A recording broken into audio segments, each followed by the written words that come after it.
Hello friends, and welcome back to the channel. In today's episode, we'll make some schiacciata. I hope I didn't kill that pronunciation, but it doesn't really matter what it's called. It's bread, and more specifically, it's an Italian flatbread.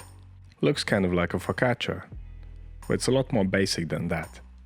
This is like the complete beginner's focaccia, but nevertheless delicious. I mean, look at the texture, and it can be topped with all kinds of ingredients, or just left plain and then cut open. You can make a sandwich with it. This is a great lazy weekday bake for sure. So keep watching if you want to learn all about it, and as always you'll find a full detailed recipe with metric and imperial units down in the description box. So let's see what equipment we need for this schiacciata. You'll need a bowl, scales, dough scraper, a temperature probe, and something to bake it on. I'm going to use this cast iron skillet. A bit of non-stick paper would help as well, but you can use a tray if you don't have cast iron skillet. Now ingredients: you'll need some strong white bread flour, water, yeast, salt, olive oil. Then for topping, we'll need some oregano, salt, and more olive oil. So let's get to it. Get your bowl, add your water. I'm using cold water by the way, because we're kneading this dough by hand. I don't want it to warm up too much. My kitchen is around 20 degrees Celsius. Now to your water, you want to add the salt, yeast, and the olive oil, and then give it all a good mix, just to dissolve any large salt crystals and hydrate the yeast. And once you're happy with that mix, add the flour, the last ingredient for the dough. This is very straightforward, as you can see. It's a super simple bread, like I said. Now grab your scraper and mix this to a dough. You want to mix it in the bowl until it's one cohesive piece and there's no more dry flour, to avoid making a mess on your table. Now we can tip it out and start kneading it. This dough is not very sticky at all, so I'm going to use my regular kneading method. What I like to do is press down and forwards with the heel of my right hand, then using the fingers of my left hand I fold the piece of dough under the heel of my right hand, then turn and repeat. Once you've done this a few times, the motion will become fluent. It will be like second nature. If the dough starts sticking to the table a little bit, just use your scraper to collect it all up again and then keep kneading.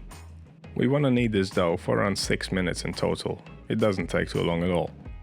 And once it's nice and smooth and not too sticky anymore, we can collect it up into a bowl and start fermenting. And we want this dough to be nice, light and airy, so it will take a while. Now once you got it in your bowl, take the temperature. We want this to be around 25 degrees Celsius ideally. Of course, if your kitchen is warmer, you want your dough to be cooler. But to find out all about dough temperature control, click the link in the top right corner. Now we want to cover this up and leave it to ferment for an hour and a half. After the first proof, you want to give it a fold. Folding is quite simple. Get your dough out on the table, smooth side down, flatten it out, fold the edge over the middle, going around in a circle until you reach point where you started. Then tighten it against the table again, pinch the seam together at the bottom, and place it back into the bowl, smooth side pointing up. This step is beneficial to the dough. We are degassing it, we are creating extra layers in the dough structure, and we are equalizing the temperature in the dough. Now once you've done your fold, cover your dough up again and leave it to ferment for another hour and a half. It should puff up nicely during the second proof, but if it's not, then leave it for longer.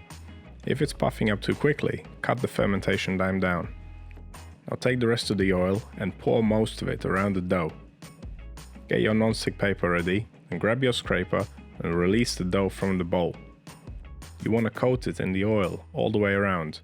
Once you've released it from the bowl, turn it around a couple of times, just to make sure that the whole surface is covered in oil. Now take it out of the bowl and place it on the paper. And at this point you can press it out a little bit.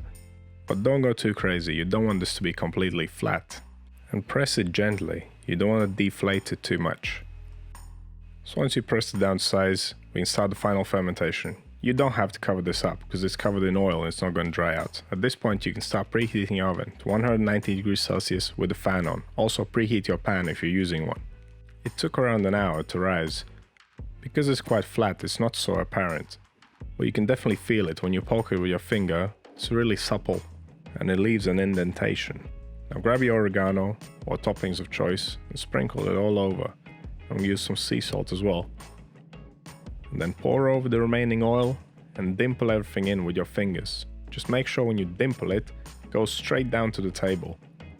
This will ensure that the oil and all the toppings go inside the dough.